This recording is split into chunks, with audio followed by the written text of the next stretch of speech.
মার্কিন নাগরিকদের ব্যক্তিগত তথ্যের গোপনীয়তা ও জাতীয় নিরাপত্তা নিয়ে দীর্ঘ বিতর্কের পর শেষ পর্যন্ত বৈদেশিক গোয়েন্দা নজরদারি আইন ফিসায়ের মেয়াদ 10 দিন বাড়িয়েছে মার্কিন কংগ্রেস। ফলে বিতর্কিত এই আইনের কার্যকারিতা আগামী 30 এপ্রিল পর্যন্ত বহাল থাকবে। কাতার ভিত্তিক সংবাদ মাধ্যম আল জাজিরা এই তথ্য জানিয়েছে।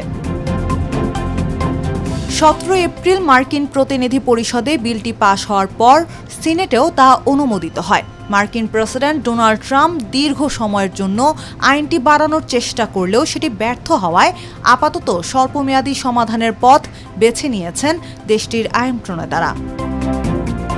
1978 সালে প্রথমবারের মতো ফিসা আইনটি পাশ হলেও 2008 সালে যুক্তরাষ্ট্রের বিশ্বব্যাপী সন্ত্রাস বিরোধী যুদ্ধের প্রেক্ষাপটে এতে 702 ধারা যুক্ত করা হয়।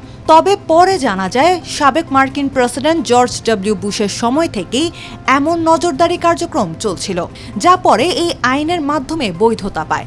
এই ধারা অনুযায়ী মার্কিন গোয়েন্দা সংস্থাগুলো আদালতের অনুমতি ছাড়াই বিদেশে থাকা বিদেশিদের ইমেইল, ফোন এবং অন্যান্য ডিজিটাল যোগাযোগ নজরদারি করতে পারে। এই প্রক্রিয়ায় বিদেশিদের পাশাপাশি তাদের সঙ্গে যোগাযোগ করা মার্কিন নাগরিকদের তথ্য গোয়েন্দাদের হাতে চলে আসে। এ কারণেই বিষয়টি নিয়ে বিতর্ক শুরু হয়।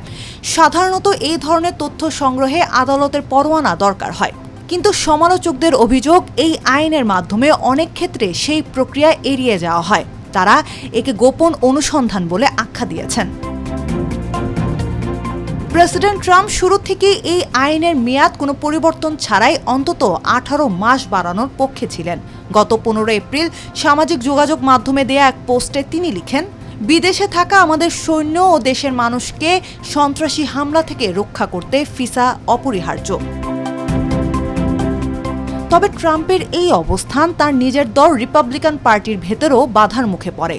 রিপাবলিকান কংগ্রেসম্যান টমাস ম্যাসি স্পষ্ট জানিয়ে দেন, মার্কিন নাগরিকদের গোপনীয়তা রক্ষার জন্য যদি বিলে পরোয়ানা সংক্রান্ত কোনো সংস্কার যুক্ত না করা হয় তবে আমি এর বিপক্ষে ভোট দিব। এই অভ্যন্তরীণ বিরোধের কারণে ট্রাম্পের দীর্ঘমেয়াদী পরিকল্পনাটি ভেস্তে যায়। সাময়িকভাবে 10 দিন সময় বাড়ানো হলেও আইনটি সংস্কারের আলোচনা এখনও বন্ধ হয়ে যায়নি। সিনেটের সংখ্যাগরিষ্ঠ দলের নেতা জন থুন সাংবাদিকদের বলেন, আমাদের কৌশল পরিবর্তন করে খুঁজে বের করতে হবে ঠিক কোন প্রস্তাবটি পাশ করা সম্ভব। আমরা সেই প্রক্রিয়ার মধ্যেই আছি।